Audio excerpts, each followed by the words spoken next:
find a way to be grateful even when somebody's shutting me down for a job, otherwise I have to get out of business. So I would always look up quotes or have positive affirmations. So to pick one is like impossible, because now I hoard quotes. It's all over my house. I have so many affirmation calendars every day. I will text after I find a really fun quote. I'll text one to my friend and have things in my car if I'm stuck in traffic and I'm running late for a session. I'm like, I'm gonna get fired. What do I do? Why didn't I leave earlier? Why is there a wreck on the road? And I like open up this little random quote, and it's like, you're exactly where you need to be. Just trust in the journey.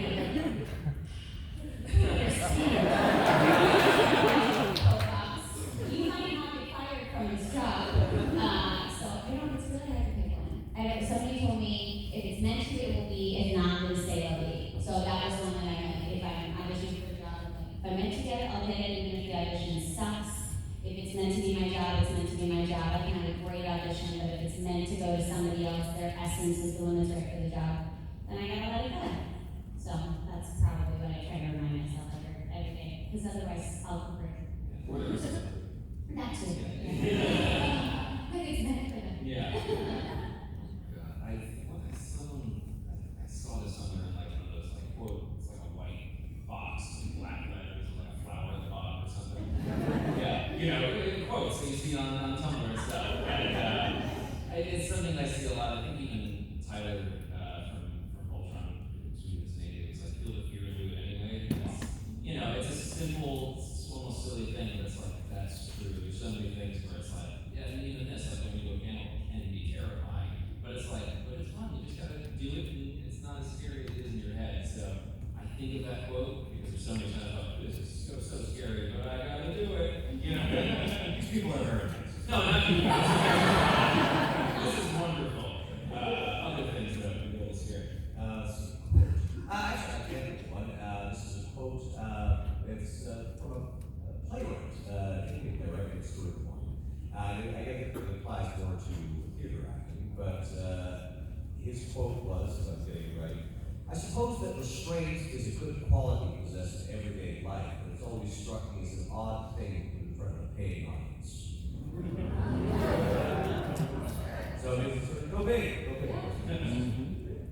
I don't necessarily have one direct quote that I live by, but a lot of the things that have inspired me throughout the years and kept me just positive about this industry, because there is a ton of rejection, it can be very heartbreaking, are just little things of, just little nuggets of affirmation that my mom has given me over the years. A lot of them are just like a passion.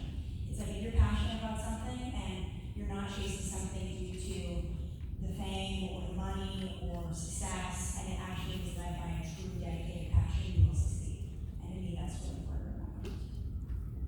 Thank you.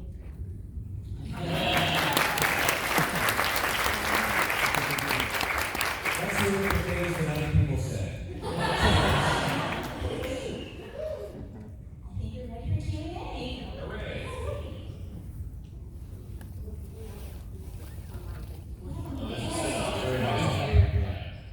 Okay, so let's start in the front rows.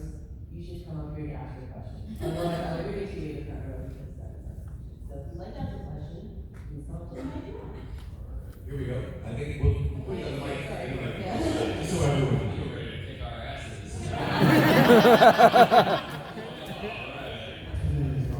I'm actually got a question.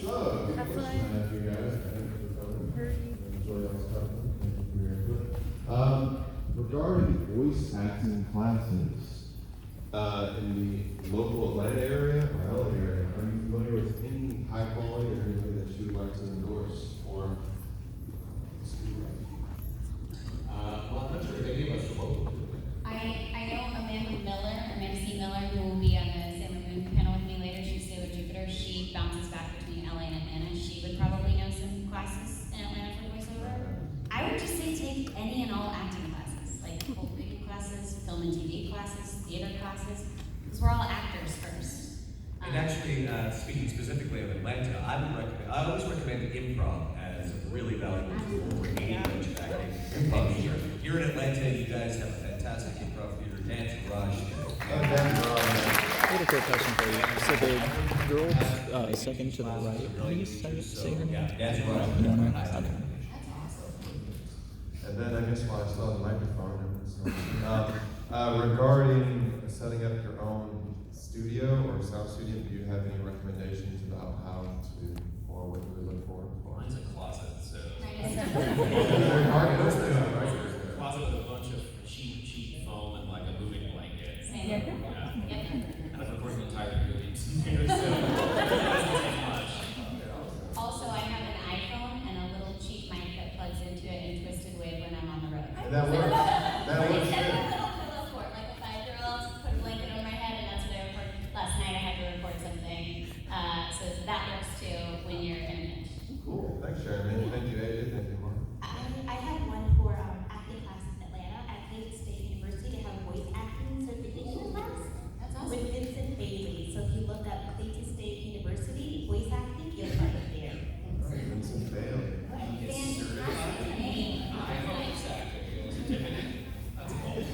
Those are my questions.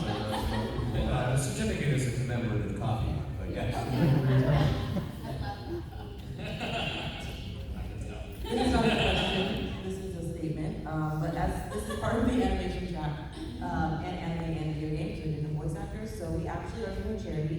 Dragoncon's official charity this year is slipping my mind right now, because it's been a long time. Somebody nearby who knew. American Heart Association, thank you, and Dragoncon is matching up to $100,000 of that. That's fantastic. So far in our room downstairs, pretty sure we're up to $100, and this is the first day that we pass it around. So I'm just gonna pass it through like Baptist church style, and then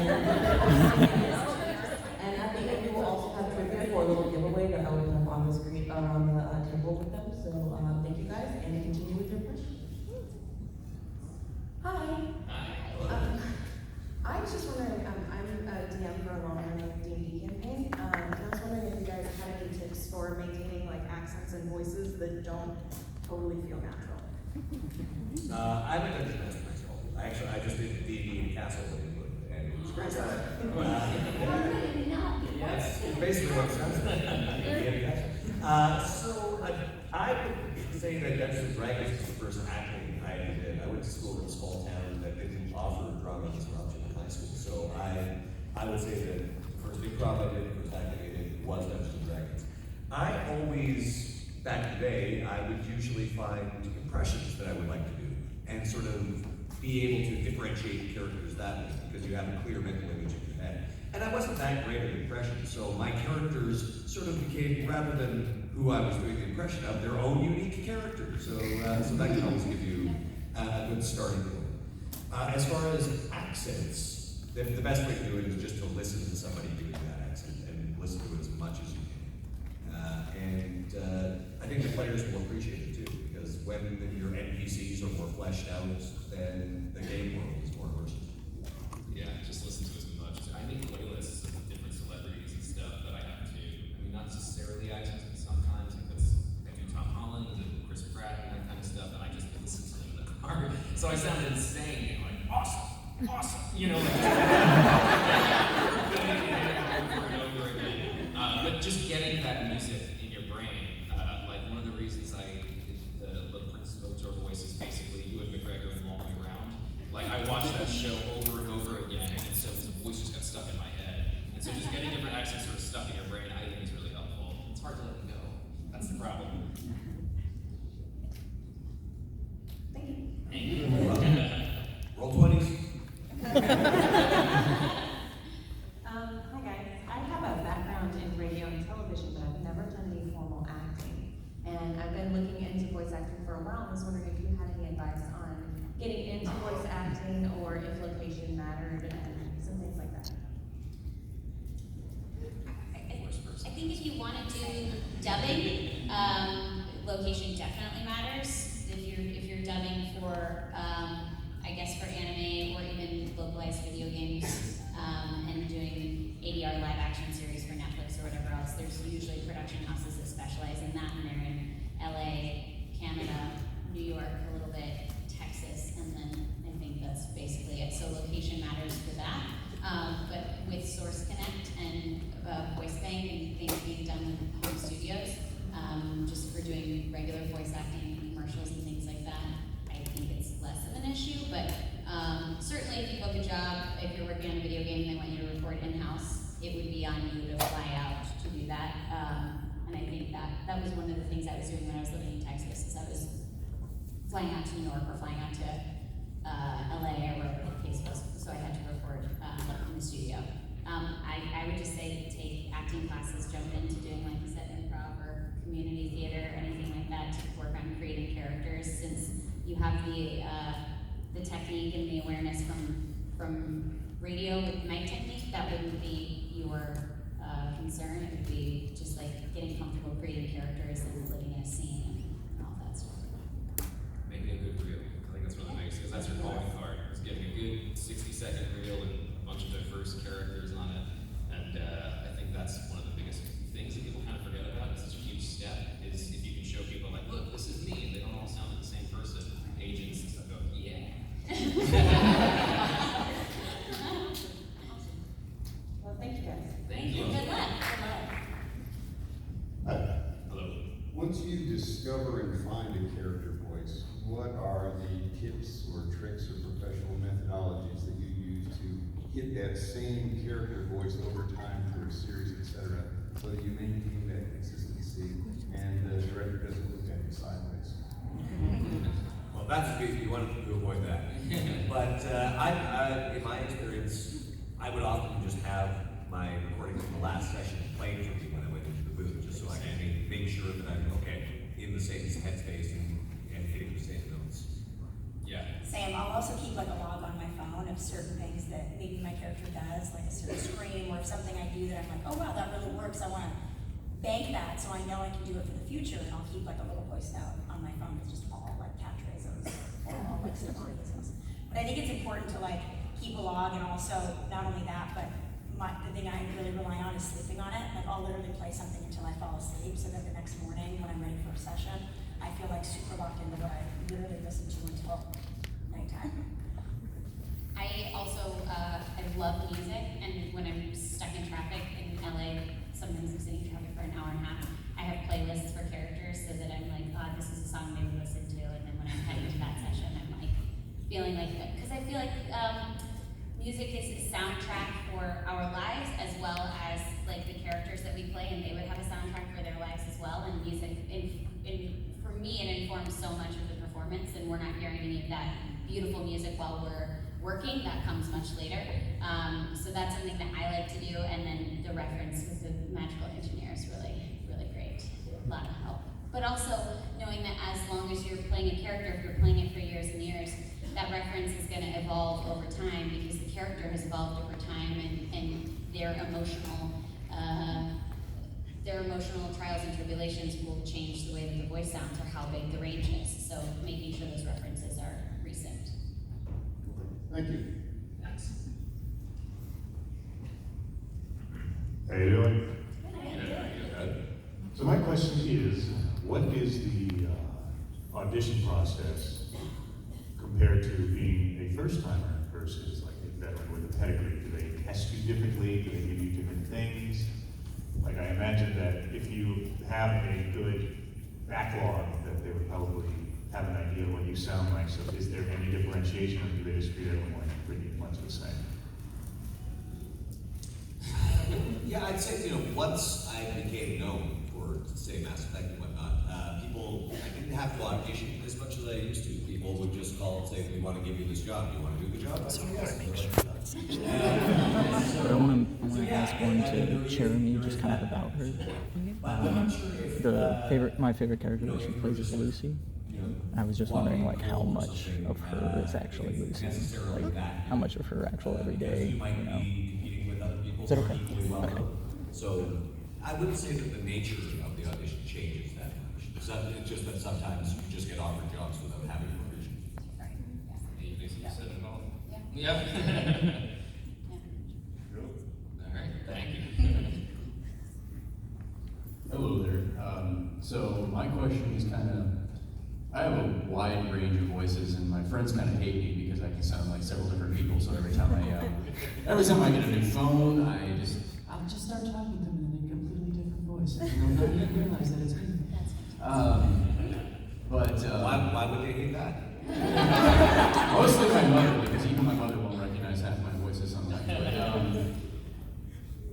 have a large range of voices, how do you guys really kind of narrow in the voice that you're really feeling for that part? Like, you know you kind of have that character, specifically for the audition, like how do you kind of really narrow in that character that you're trying to rein in for that specific part? Sometimes you don't. I mean, I've sent in multiple takes where I'm like, I don't know, it's a purple dragon that crafts bubbles. I don't, you know. So, yeah. Scottish is a good choice. Yeah. So sometimes you send in multiple takes, and they don't usually love that. But usually I go with what would I enjoy doing the most. And that's usually the things that I will book is the one where I go, God, this is fun. And so that's kind of what I go with. Unless, again, it's a dragon that crafts bubbles I don't know anything about. And a lot of times I do think it's instinct. Like, we've all been doing this for a fair amount of time, and I feel like you read a breakdown and you read the scene, and you're not necessarily given a ton of material off the bat, but you have enough to play with your Rolodex of like, what do I think is kind of the strongest pairing with this character? And then from there, you hope it's a win, and if it's not, that's all right, you move on to the next. But a lot of times, too, things are sometimes built off a remake. So it's like you're playing the younger version of a Sesame Street character or a fill in the blank character, and you're like, oh, I gotta go back and really kind of look at what that original actor did and then make it my own, but there's something I can go off of. So I like the remake stuff. It's already kind of built for you, which is fun.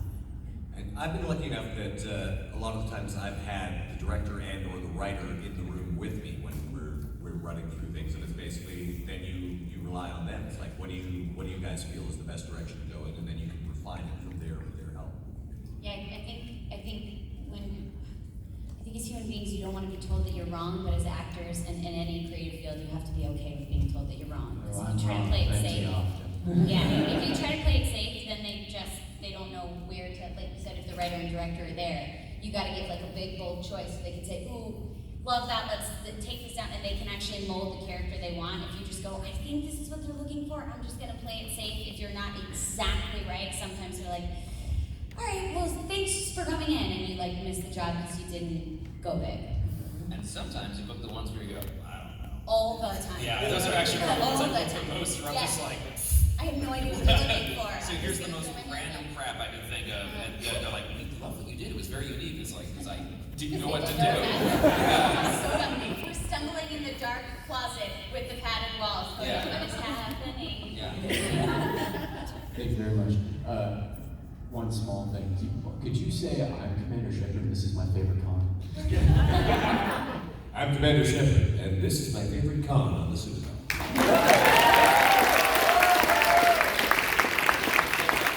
And you know, I get that endorsement a lot for any number of things that I don't actually care about. But Dragoncon is actually my favorite.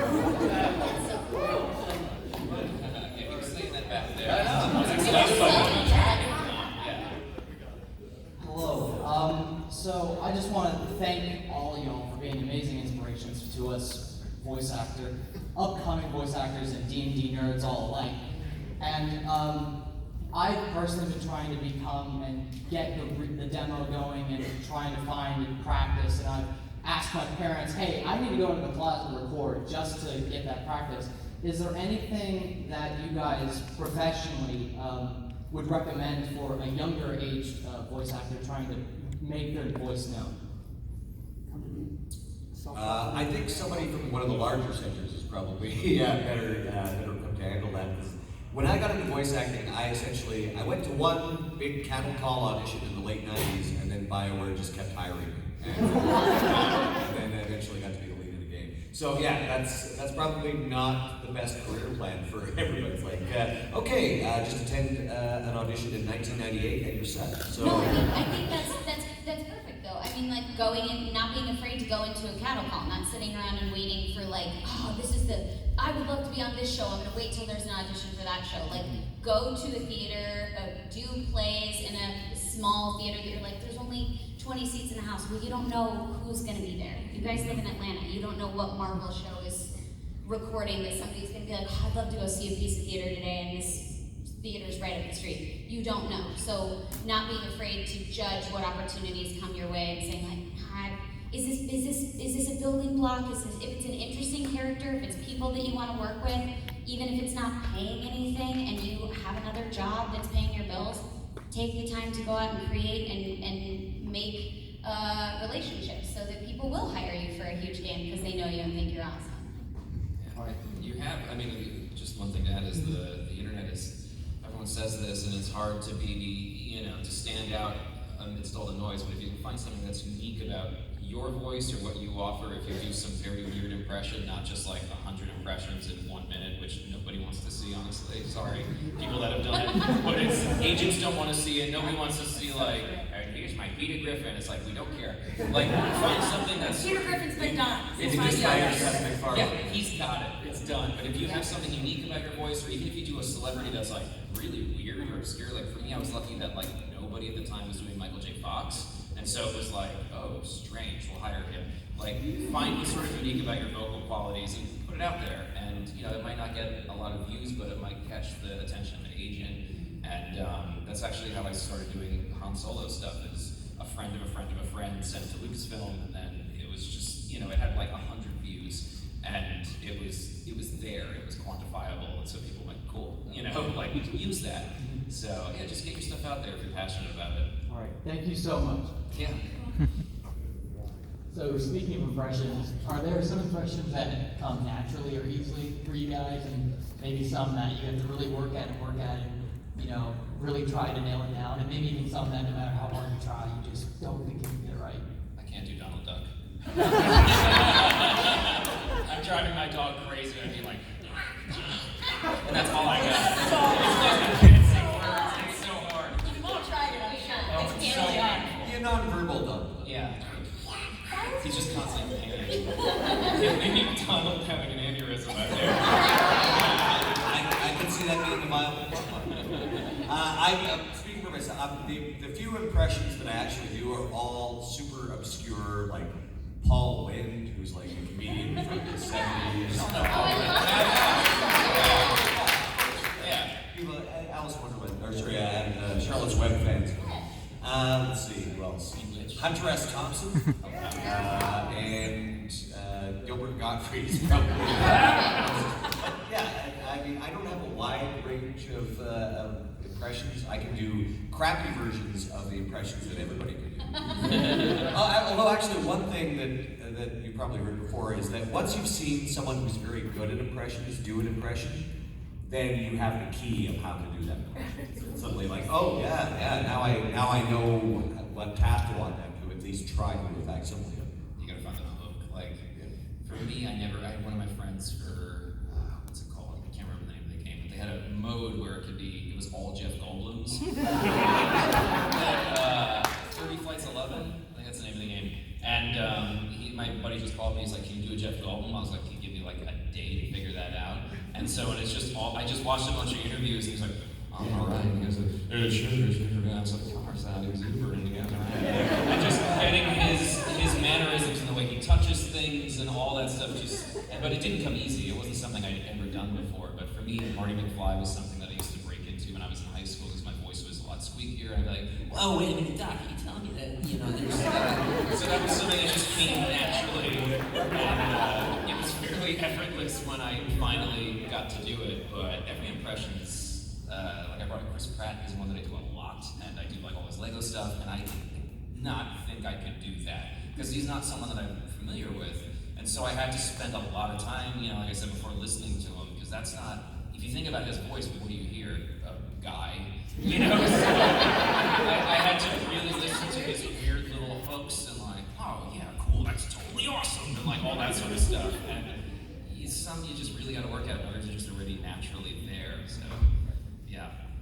I think voice matches and impressions are so hard, and it is so difficult for me to do, and I think there's some people that are just fantastic at voice matches, and other people like me that just know I'm not great at voice matches or impressions.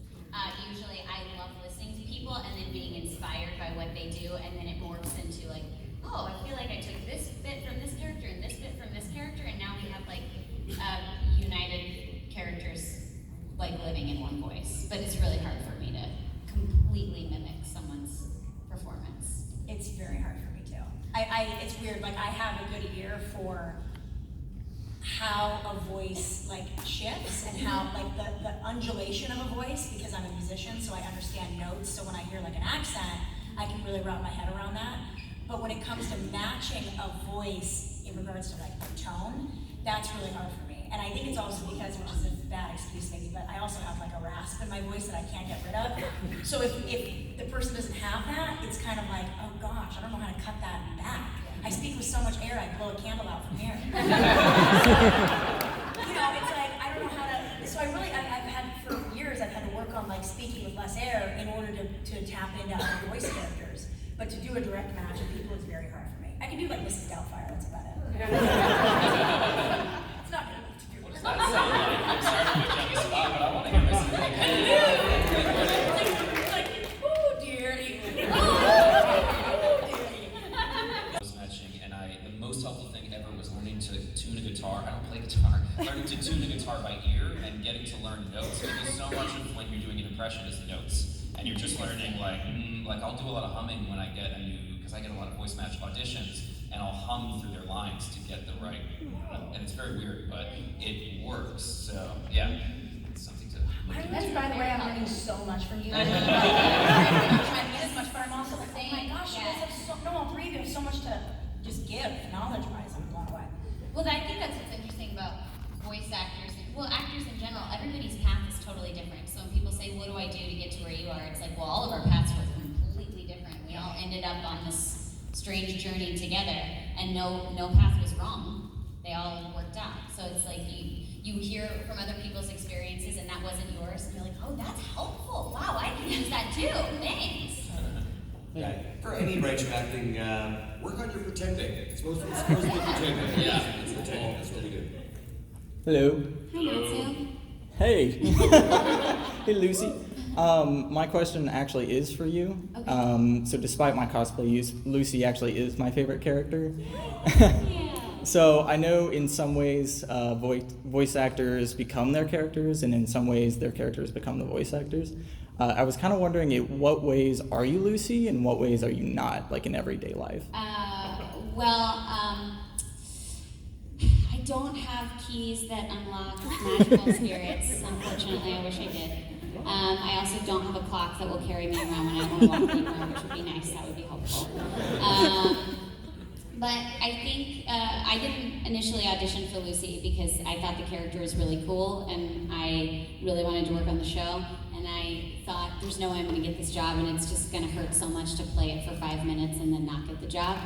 And so my audition was just me talking about how much I'd really like to work on the show and arguing with the director, which is why Lucy's voice is my voice. But in working on the show, I've played the character for almost a decade now, and some of the things that have happened to Lucy in the show have informed my life. The scene with her dad, where she says, I'm not taking any money from you anymore, and I don't care what you want. I'm living my dream, and this is what I want. And I want to be a part of Fairy Tale. That was what made me make the jump to move out to LA. Because I said, if I'm playing a character who is so strong and so confident in what she believes, and she's willing to take a risk and bet it all on herself and her dream, then I'm a hypocrite if I don't do the same. And I've had multiple moments with all of my characters, but certainly with Lucy, because I've played her for almost a decade. So I don't know if she's informing my life or our lives are just kind of merging into one, but she definitely has been very, very important to me. I'm glad you enjoyed it. Yeah. Thank you. Thank you.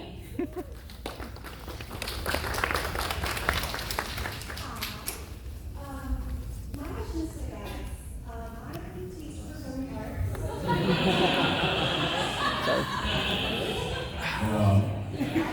Performing arts to 6th and 7th graders, and I do a lot of drawing stuff with my 4th and 5th graders as well. And I have a lot of boys who are just really great and really passionate about it. But a lot of the time that's discouraged, especially in 6th and 7th grade. You know, sports are cool and sports are great, but drama's great too. Sports suck. Yeah, sports are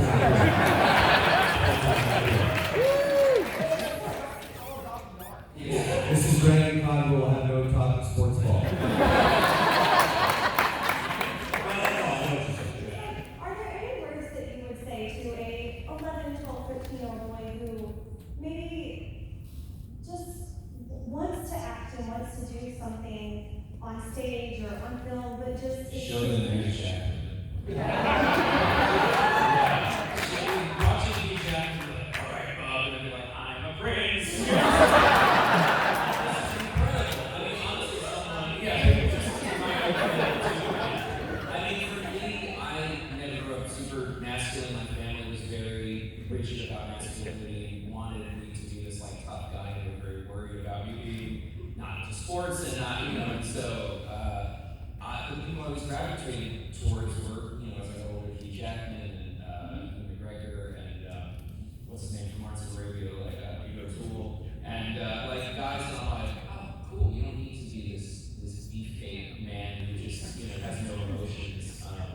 Showing the people, like Tom Holland, who's such a wonderful combination of sweet and yet, confident, and just showing them examples, I think for me was something that helped a lot. I still have my own struggles where I was just like, my family's gonna judge me, but yeah, it's like, God, just show them all Hugh Jackman. And as a segue, watch for AJ's new cartoon, Beefcake Man.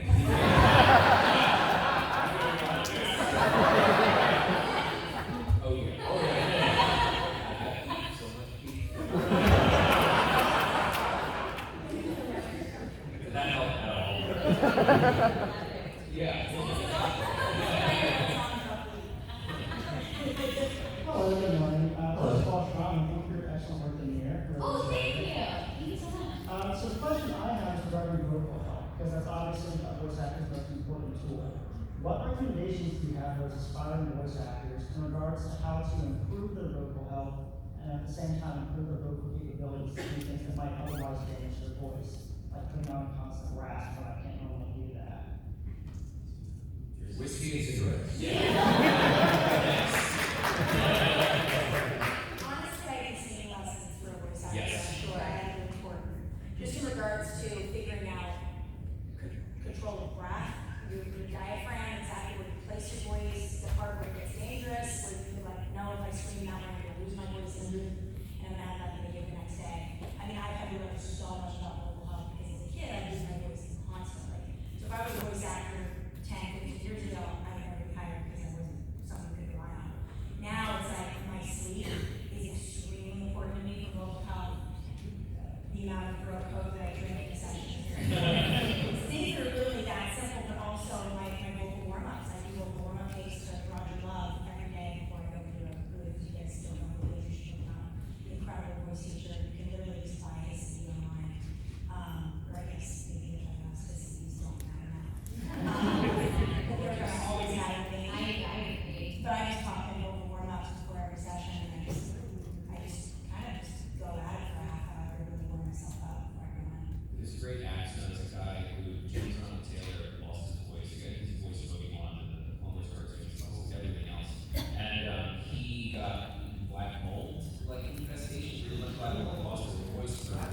Yeah, it's horrifying. His voice is his whole life. He told us an amazing story about it. There's a guy named Gary Katona who teaches these vocal warm-ups that I use them. I had lost my voice because of a couple sessions, and I tried. He's got an app, basically. This guy, Gary Katona. You can try it. I think it's free, and it was awesome. And it basically is just some terrifying CG head going, and you just go along with it. And it's, it's something that I do before sessions and after sessions, and you gotta warm up. It's like stretching. It is stretching. And I think if it's something that you're not used to, or like you said, a rasp that you can't maintain, it's like a muscle. Stretch a little bit at a time, and then kill it, stop, and then stretch a little bit at a time, just get more muscles more comfortable, and your range will expand as you are stretching a little bit at a time. It's like, you're not gonna go into a dance class and be like, I can do what Hugh Jackman does.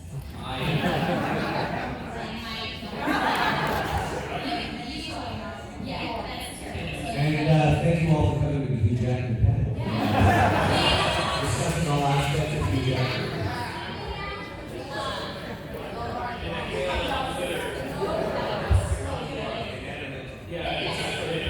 Drink a lot of water, and sometimes you just have to be quiet. You just will have to not talk, and you'll have to have friends and family around, and when they say, just stop, just say one word to me. No, I will not talk to you. I have a shirt that says, I can't talk right now.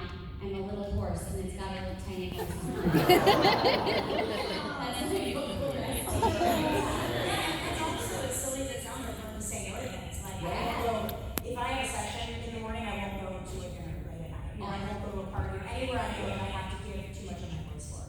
And as much of a, I know everybody hates it, but I think it's really important to be, to work out, because it helps with your lung capacity, and that will help with screaming, and not, you're using your lungs rather than stressing your voice. Yeah, that's reps. Yeah. Do them squats. Yeah. This is sounding like sports meeting. Yeah.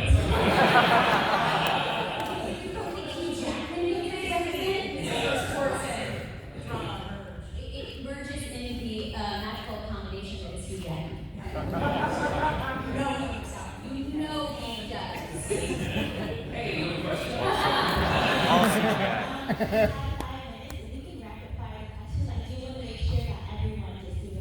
Yeah, make it better, Jen. Yeah, so what we're gonna do is everyone can ask 8 questions to one of you, and then we'll just have one anchor for deliberation to answer the question. All right?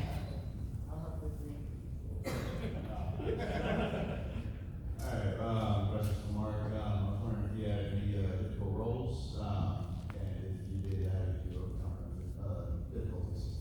Difficult roles. Vocally speaking, I'm not sure if you're familiar with the Fortune.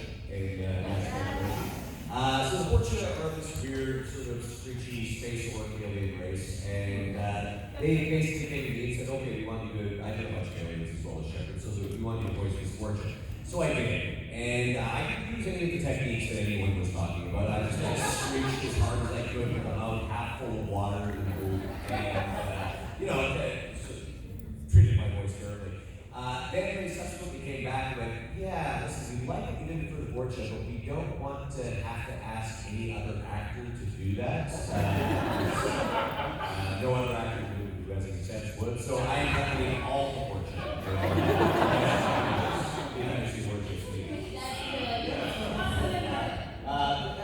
The actual speaking room is probably at least half a dozen. You see a bunch of people, and then there's background noise and stuff like that. But again, they would say when we were recording the Mass Effect trilogy, any Vorcha stuff would be saved for the last thing we did on Friday. So that would give you the entire weekend to recover from it. Don't do Vorcha, don't do Vorcha. But they were incredibly fun. So yeah, that was a difficult role, and I overcame it by just doing the stupidest thing possible. Yeah. Screeching my way through it. You live by the role for yourself. Yeah. Hello, this is a question for Cherami. You mentioned earlier that one time for a recording session you had to throw a blanket over your head in the car and just play a microphone in your iPhone to record your voice.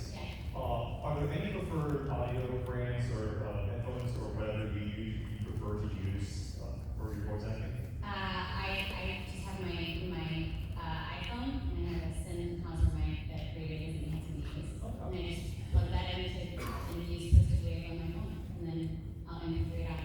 They had to send an audition at the airport on the way here. Yeah. Right. Oh, thank you. Thank you. It's like at one agent.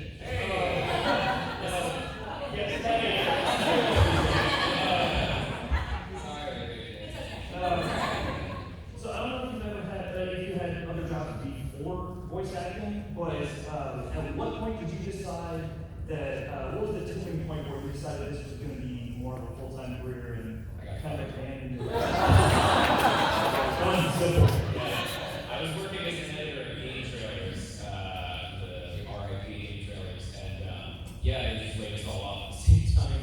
And thankfully, shortly after that, I got on a show called Dawn with Cruise, and I was like, okay, this isn't a lot of money, but I'd rather do this than be an editor. So that was sort of the long fall, and then trying to build my way up. Do you have any fail safes? Yeah. Also, black sheep and sports editing, I get you. Yeah. I guess for Mark, do you, since it's sort of a digital format, do you think, how important is your home city to getting into this industry, and do you see the kind of market growing once I've told the TV industry? Well, I mean, my home city is Edmonton, Alberta, Canada, which is way far up north. So I mean, somehow I managed to get a gig where now I can go to Dragoncon to be a guest. So yeah, I couldn't necessarily speak to the situation in Atlanta, and to be honest, I'm like amazed that I somehow managed to make a career while still living in Edmonton. I do travel a lot, but that is still my home base, and it does help that Bioware and Deep Dog are both based up in Edmonton. But again, these days you can work from almost anywhere. It's a matter of getting equipment and then being able to work. Hello, I just want to say that Savani is my favorite character. So my what's your favorite ship in Steam? Don't do it.